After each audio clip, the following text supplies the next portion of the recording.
What's up, YouTube and Facebook, and welcome back to Not Quite Mint. Today we're running through our reviews for this week in comics. So the week is the 19th of August 2020. I'm on my own again today because it is happened to be Rich's 40th birthday. So skål to you, Rich, and happy birthday.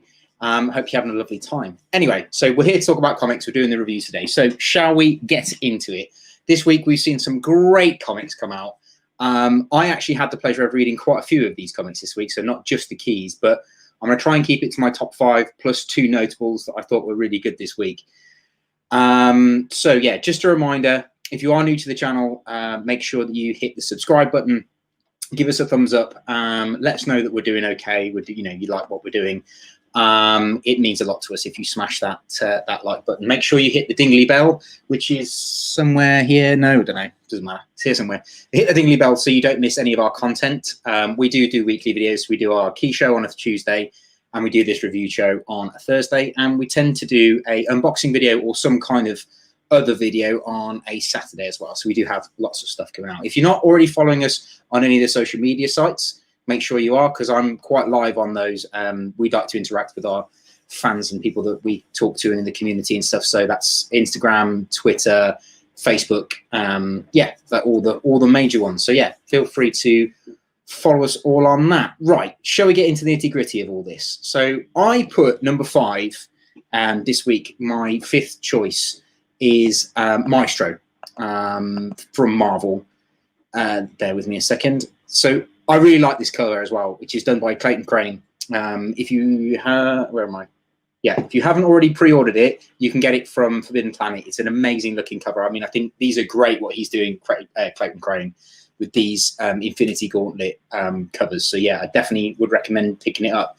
This one, I enjoyed the story. I liked that you got a new take on the Hulk, because I don't think we've ever had Maestro's origin. I know he made his debut. He's this future version of Hulk that is a dictator in this dystopic world. We never understood how he got to that point.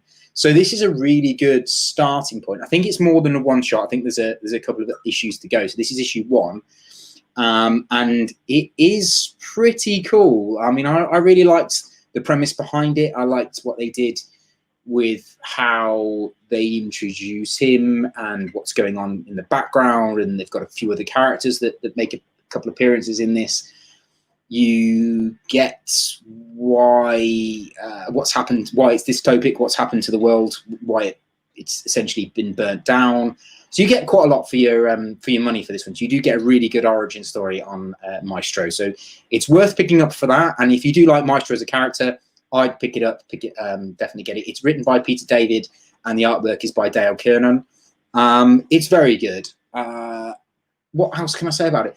I suppose if you're not a Hulk fan, I wouldn't pick it up, because it's not. It's more for a Hulk fan base.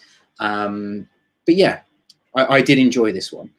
So on to number 4 on my list, and this one wasn't a key that we covered on Tuesday.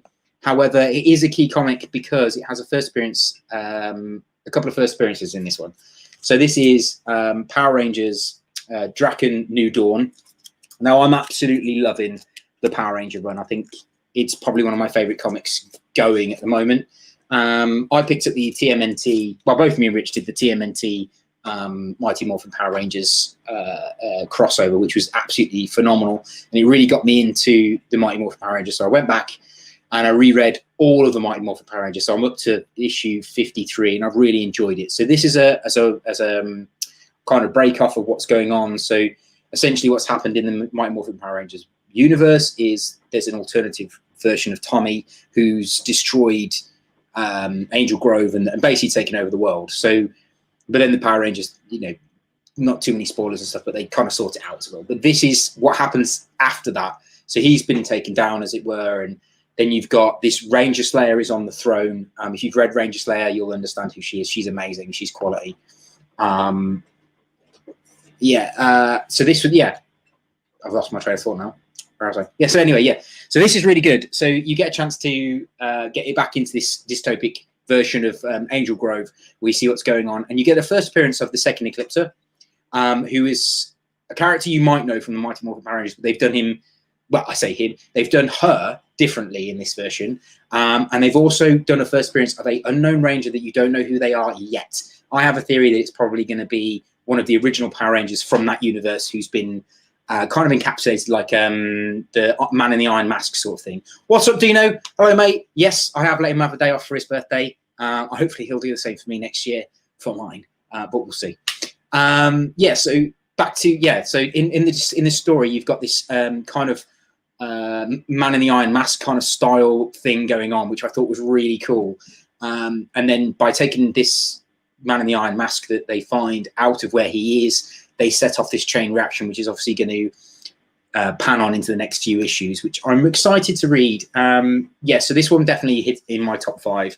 I enjoyed it very much. So number 3 in my like what I enjoyed this week was Captain Marvel issue 20.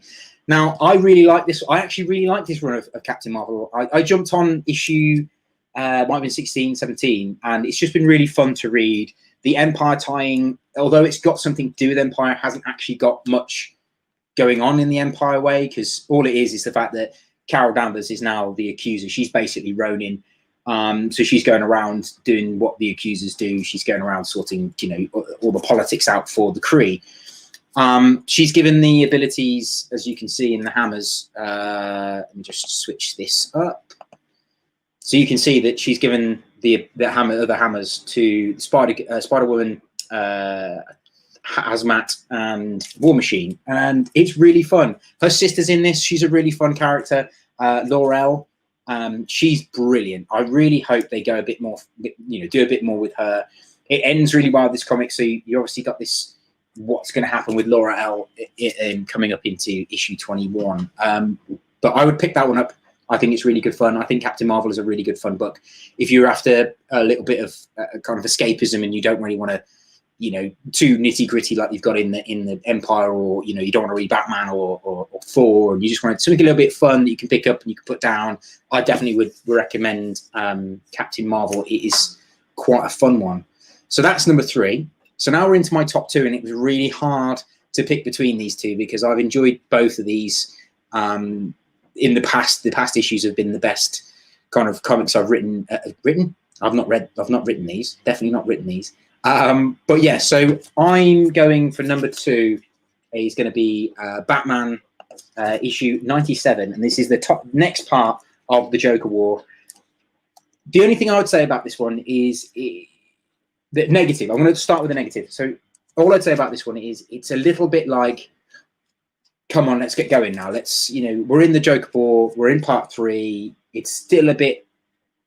It's just a bit of a slow burner. It's building. However, I like the fact that it's building. Although I'd say I'd want more action. It's just still building. There is a really cool bit in this with the Clown Hunter. So if don't know who the Clown Hunter is, he made his first appearance in '96. He is this young lad who is essentially going around murdering clowns because they're taking over Gotham. He's amazing in this, and there's a bit with Punchline where she's talking to one of the bad guys about him, and they're frightened of this Clown Hunter, and she's like, he's just a snotty kid. And then there's a bit with him, with her talking to Joker about it, and Joker's like, I actually massively respect this kid. So that's pretty cool. Batman in here, he's still tripping a little bit. He's still got the Joker toxin inside him, so he's still not quite himself. It gets a little bit better, but it gets a little bit worse for him because he ends up again with Harley Quinn, and she's like, right, I'm going to help you. I'm going to give you some antidotes, and it's not the best antidote. Worth the read. Definitely worth jumping on. James Tynion is doing fantastic things, I think, with Batman. I know there's a lot of controversy out there about his writing style. I read a couple of articles today to say that people are saying that this Batman run is boring. I find it far from boring. I think it's a very good run. I think the tie-ins are a little bit slow. I read Nightwing this week, which was a tie-in for this. I didn't enjoy it as much as I enjoyed the Batgirl tie-in to this. And also, like we said last week when me and Rich were discussing, I didn't really enjoy the Detective Comics tie-in for the Joker War. However, the main story that's in the Batman is by far one of the best written Batman stories that I'm enjoying anyway. I think the Joker War, or the build up to the Joker War, has been fantastic, and I think what's going to come is going to be wicked. But it's one of those, I think, that you're going to have to read back to back. The little gap in between each, it's good that it comes out bi-weekly. If it was a monthly comic, I think I probably would have got me arse in my hand a little bit and thrown my toys out the pram. But I have enjoyed it. It's been nice to pick it up every other week, so the story keeps building and it keeps rolling. And yeah, I like it. I think it's got legs. I think it's going to go places. Right. So my number one pick this week that I'm excited to talk about, and I can't really talk about too much about it, is Thor Issue 6. I don't want to spoil this for anyone, but this is a key comic. It's a must go out and buy. If you didn't pick it up today, go to your comic shop tomorrow and pick it up, or get it online. It is a fantastic read. I found myself reading it extremely quickly, so I reread it just because I didn't want to miss. I thought I might have missed something. It's incredible. It's well written, it's well drawn, and it's extremely well executed. And the pun is definitely intentional there. Very, very, very, very good. Donny Cates is doing incredible things. Nick Glenn, he was born to draw Thor. It is wow. I don't really know what else to say without ruining it. And I would like you all to go out and read it. Find a copy, read it. This has been one of my favourite runs of Thor. Donny Cates, like I said, Donny Cates is doing amazing things. In this, you get an altercation between him and Galactus. You get the Black Winter. You get the Silver Surfers in this one. There's the end panel of this. The last page leaves it so open to interpretation. It's kind of horrible, if you like, because now my brain is like, oh my god, what's going to happen? Why is that? I really want to talk to you guys about it, but I can't because I don't want to spoil it for you. But yes, go out, get Thor, read it, enjoy it. Let me know what you think. Actually, drop your comments below. Let me know what you think about Thor, Batman. Let me know what you thought about Captain Marvel. Let me know if you enjoyed the Power Rangers series, because I seem to be the only person I know that's really enjoying it. Also, let me know what you thought of, what was the other one? Maestro. Maestro was very, very good this week. A couple of my notable mentions, I'm going to mention Harley Quinn. No, that's Batman, sorry. I don't know what I've done with Harley Quinn. Anyway, so Harley Quinn was one that I picked up that I read, and because it's her final issue, I thought I'd read it. It didn't grab me. If you did enjoy it, let me know in the comments and tell me why you enjoyed it. It'd be nice to get some feedback on what I might have missed on that one. So my last two comics I'm going to talk about are two notables. So firstly, I'm going to talk about Transformers. I am a massive Transformer fan. I always have been, and I probably always will be. I have been reading all the IDW Transformers. I read all of the Dreamwave Transformers. If there's a Transformer comic out there, guaranteed I've probably read it. The problem I had was when they got rid of More Than Meets the Eye, and they combined More Than Meets the Eye with Transformers, and they did this first new run. I didn't enjoy the first couple of issues, which is this one and issue 2, and I didn't carry on reading them. So I ended up with a stack of about 20 books. And I finally got round to reading them this past week. And I tell you what, I take back what I said about the first two issues being a bit shit. Because they are not for me, the first two issues, but without them, you wouldn't be able to build up to this amazing story arc that goes over these 20 issues about how the Decepticons become the Decepticons, how Megatron falls off his pedestal, why he does what he does, who else is involved, the intertwinement, the politics behind it, the reason Optimus Prime is the way he is, and Sentinel Prime, and you get all these brand spanking new characters. There's male, female characters. There's bonds between people that you've never seen before. There's brand spanking new, all sorts of things. And I didn't give it the chance it needed. And I'm glad I went back and reread it, because it is definitely one of my go-to picks. I've really enjoyed it. If you're a Transformers fan, I would definitely say give it a chance. Definitely read the first 10 issues if you can, because they are worth reading. If you don't want to buy them, or you don't want to buy each individual single issue, they do the trade paperbacks now. I mean, there are 22 issues in now, so you probably can pick up the trades. You might be able to get a digital copy, which won't cost you as much, but I definitely would recommend reading the first 10 issues. It is fantastic. Worth reading if you're a Transformer fan. If you're not a Transformer fan, then definitely don't listen to anything I've just said for the last 15 minutes. Well, no, sorry, it wasn't 15 minutes, about 5. So yeah, that's that one. And then my final notable mention this week is by far my favorite comic out at the moment, and it is Once and Future. Now, this would have been my pick of the week if Thor and Batman weren't so good, because this is a consistently good book, in my opinion. Every single month, Once and Future comes out, it makes me laugh, it makes me cringe, it's a little bit dark, it's gritty, it's just all round, I think, a very, very good book. The artwork is done by Dan Mora. It's written by Kieran Gillian. I'm butchering these names again, sorry. But it's really, really good. And this week, Dan Mora topped himself on his art style. There was just one panel where one of my favorite movie characters makes a cameo appearance, and I'm going to leave it at that. But no, I'm not actually. All I'm going to say is, if you know who Simon Pegg is and Nick Frost, and you read this issue, you'll know what I mean when it gets to the panel with the police. It is absolutely incredible, and I'm so glad he squeezed that little cameo in there. It made me laugh, and right up until that point, it's really gritty. You're kind of like on the edge of your seat with the comic because you don't know what's going to happen, and then he drops in this little bit of humor. Very well executed, incredible bit of artistry. It's just fantastic.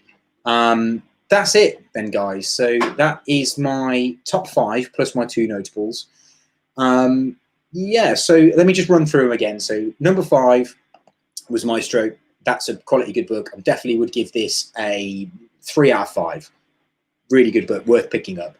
Then I would say the next one up would be, let me see, Power Rangers is probably my next one up. Yeah, so Darkkon New Dawn is number 4. So that I would definitely give a 4 out of 5. I really, really enjoyed this book, and because I really like Power Rangers, so I'm kind of biased on this one. Next one up is Captain Marvel. I definitely would give this a 4 out of 5 as well. Fantastic book, really good fun to read. Go out and buy it and enjoy it, really. If you're into Captain Marvel, it's worth picking up. Then my 2 5 out of 5s this week is definitely going to be Batman 97. Worth picking up if you're reading the Batman series. The Joker War is continuing on. It's incredible. It's a bit slow, but it is good. It is a good book. You have to stick with it. And then finally, definitely, if I could give this a 6 out of 5, I would. Thor is incredible. Please go out and read it. Let me know what you think. It is one of my favorite books that have come out of this series. Yes, I don't want to say any more because I don't want to spoil it for you all. So yeah, that is it, guys. Thank you for sticking with me on my own for 18.5 minutes of me wibbling and all that. If you would like to wish Rich a happy birthday, please head over to our Instagram page. I have put up a picture of Rich for his birthday. So if you could leave him a comment to say happy birthday, or even leave a comment down below here, he will pick them up. So it'd be really nice if you could all wish him a happy birthday. I'm sure he would really appreciate that, as we appreciate you guys coming back every single week to do the keys and the reviews, and we really do appreciate all your support that you give us every single week. It means a hell of a lot to us, and it just makes us feel so much part of the comic book community. So yeah, thank you very much. And if you do want to be part of the NQM family, follow us on the social media sites. Make sure you subscribe here, hit the dingly bell so you don't miss any of our content. And yeah, just become part of our family, and chat away with us, and yeah, enjoy comics like we do, and have a little bit of a to and from with us. We like to hear from you as much as you hopefully like to hear from us anyway. Just a quick reminder, we have got a giveaway on the go, and it is finally coming to its end, and it will be ending next Wednesday. So get your entries in before Tuesday, because Tuesday is the cut-off point of when we will be taking entries. And all you have to do is leave a comment on the any of our YouTube videos with hashtag NQM crate giveaway. I will just pop that on the bottom so you can see it.